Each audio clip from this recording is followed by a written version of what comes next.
ये सर्वविदित है कि जब से यूपी में बीएसपी के तत्वाधान में व मेरे दिशा निर्देशन में श्री एससी मिश्र के नेतृत्व में प्रबुद्ध वर्ग के कार्यक्रम हो रहे हैं, जो जिलों जिलों में काफ़ी सफल हो रहे हैं, तो तब से इनको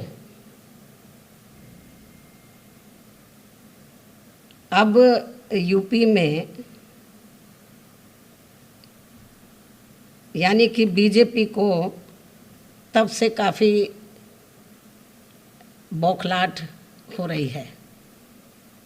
बीजेपी के सर्कल में काफ़ी बौखलाहट है और अब यूपी में बीजेपी की काफ़ी नींद उड़ी हुई है। किस्म किस्म के हथकंडों के तहत अब ये पार्टी बाढ़ की आड़ में भी घिनौनी राजनीति कर रही है।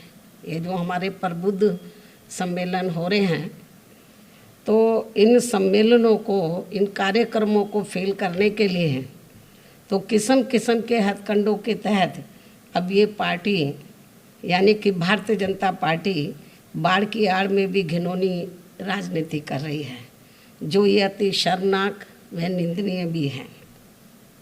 और इस संबंध में भाजपा के ट्विटर पोस्टर में बीएसपी पर बाढ़ ग्रस्त लोगों की मदद करने की बजाय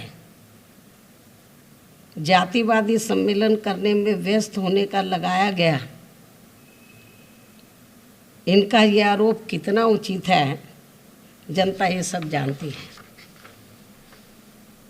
जबकि खुद भाजपा के मंत्रियों की आज से यहाँ प्रदेश में जन आशीर्वाद यात्रा शुरू हो रही है।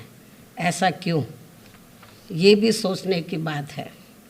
वैसे इनको ये मालूम होना चाहिए कि बीएसपी के लोगों ने सबसे पहले आगे आकर अपने सामर्थ्य के हिसाब से यहाँ कोरोना काल में सरकारी उपेक्षा के शिकार लोगों की काफ़ी बढ़ चढ़ कर मदद की है। और इसी प्रकार ये लोग हमेशा बाढ़ पीड़ितों की भी मदद करते रहे हैं और अभी भी बीएसपी द्वारा बाढ़ पीड़ितों की मदद जारी है।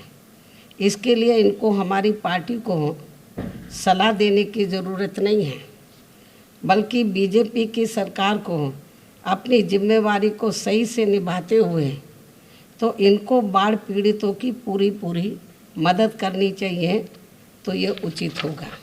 अर्थात केवल हवाई दौरा करने से बाढ़ पीड़ितों की समस्या हल होने वाली नहीं है, बल्कि इनको समय से इन्हें सरकारी राहत सामग्री भी पहुंचानी चाहिए। इसके साथ ही बाढ़ के समय में बीजेपी ने आज से जो अपनी जन आशीर्वाद यात्रा शुरू की है, तो बेहतर होता यदि ये पार्टी अपनी इस यात्रा को बाढ़ पीड़ित मदद यात्रा के रूप में निकालती। ये समय की ज़रूरत थी और इनकी वास्तव में पूरी मदद भी करती। लेकिन वहीं दूसरी तरफ इस दौरान यदि बीएसपी अपने प्रबुद्ध वर्ग के सम्मेलन व अन्य कार्यक्रम आदि करती है, तो इनको अब यहाँ बाढ़ याद आ जाती है। ये सब इनका दोहरा चरित्र नहीं है तो और क्या है।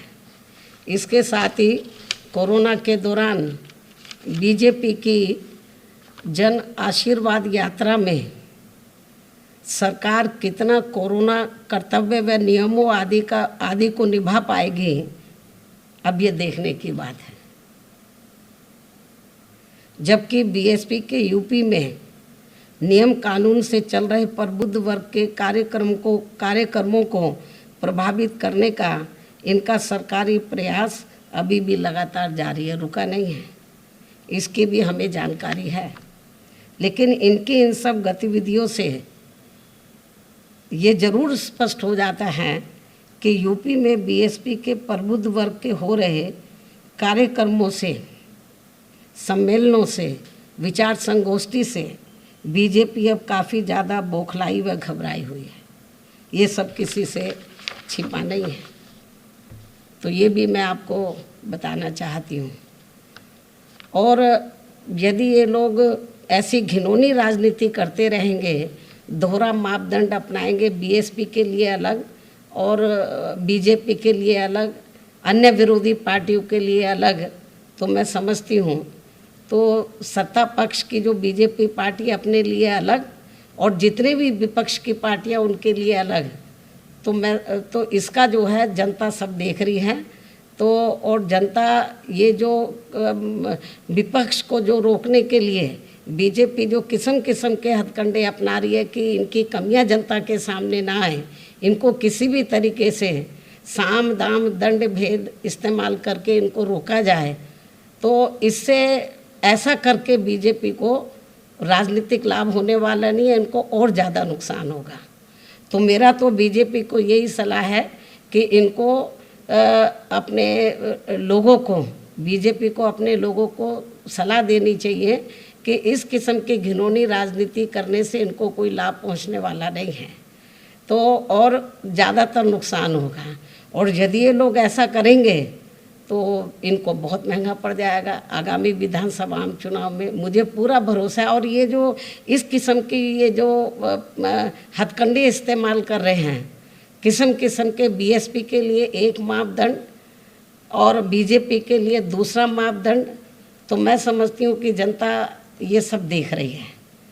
तो इससे जनता को लग रहा है कि बीजेपी का जनाधार खिसक रहा है, इनके नीचे से ज़मीन खिसक रही है। जनता को लग रहा है और कि बीजेपी अब बहुत घबराई हुई है, ज़मीन इनके नीचे से खिसक रही है, तो बीजेपी और भी किस्म किस्म के हथकंडे इस्तेमाल करेगी।